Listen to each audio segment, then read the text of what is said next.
Making a movie is a collaborative effort, but at the end of the day, the director is the one who's calling the shots, and sometimes they get things very wrong. In fact, some of the greatest filmmakers in history cringe when they remember certain moments from their own movies. Here's a look at some scenes that directors regret shooting at all. Cameron rewrites history. Titanic is one of the most popular films in movie history, but not everyone is a fan thanks to some artistic liberties taken by writer-director James Cameron regarding the story of the ship's first officer, William McMaster Murdoch. A real historical figure who lost his life in the tragic sinking of the Titanic, some theorize that Murdoch may have committed suicide. Though there's no proof at all, Cameron decided to run with it, even adding a bit where Murdoch shoots another character first. Cameron explained to National Geographic, "I took the liberty of showing Murdoch shoot somebody and then shoot himself. We don't know he did that, but you know, the storyteller in me says, oh, I start connecting the dots. He was on duty, he's carrying all this burden with him, made him an interesting character."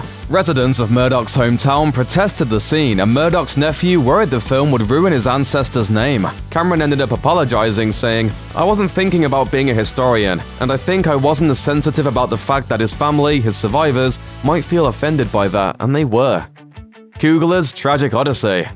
You'd think when it comes to Black Panther, Ryan Coogler wouldn't have any regrets. It's the most critically acclaimed film in the MCU, it's the 9th highest grossing film of all time, and it was genuinely a landmark moment in the history of superhero movies. Still, Coogler told the Toronto Sun he regrets getting rid of the villainous Ulysses Klaue, played with verve by Andy Serkis. "I like Klaue, I was bugged by having to do that. It's tough when you have to kill characters off, and I really did love that character. I love Andy, he's a lovely person, but again, it's one of those things where when you've got so many people in a movie, some of them have to go." Abrams needs a hug.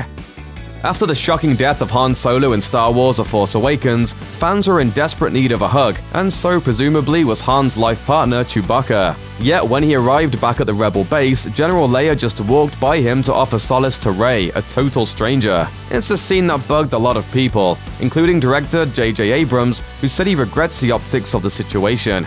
He told Film it looked a lot worse than it was, as Chewie was preoccupied with getting the injured Finn some medical attention anyway. Had Chewbacca not been where he was, you probably wouldn't have thought of it, but because he was right there, passed by Leia, it felt almost like a slight, which was definitely not the intention. Gluck insults Xenu. Tom Cruise may be the face of Scientology, but Hollywood is filled with plenty of other adherents, including actress Jenna Elfman. Unfortunately, while attending the first screening of her 2011 film Friends with Benefits, Elfman was blindsided by a Scientology joke which hadn't appeared in the script, and nobody had warned her about it.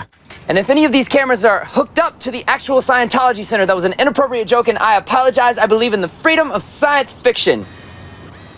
Director Will Gluck told IndieWire he regretted how the joke played out. "The way I work, I change the script a lot. While we're shooting, I'll yell out, 'Try this, try that.' We shot the joke once and then we left it in. But I feel really bad because I didn't tell Jenna about it and then I forgot. Whoops." Gluck triggers a reaction. After the Scientology fiasco, you'd think director Will Gluck would have learned his lesson, but in the 2018 film Peter Rabbit, Gluck incited an uproar thanks to a scene where the supposedly cute rabbits intentionally trigger a nearly fatal allergic reaction in Domhnall Gleeson's character by attacking him with blackberries. The scene led to major backlash online, and Asthma and Allergy Foundation of America even weighed in, condemning the sequence for making light of such a serious issue in a children's film. As a result, Gluck and Sony Picture formally apologized, saying that they were very, very sorry.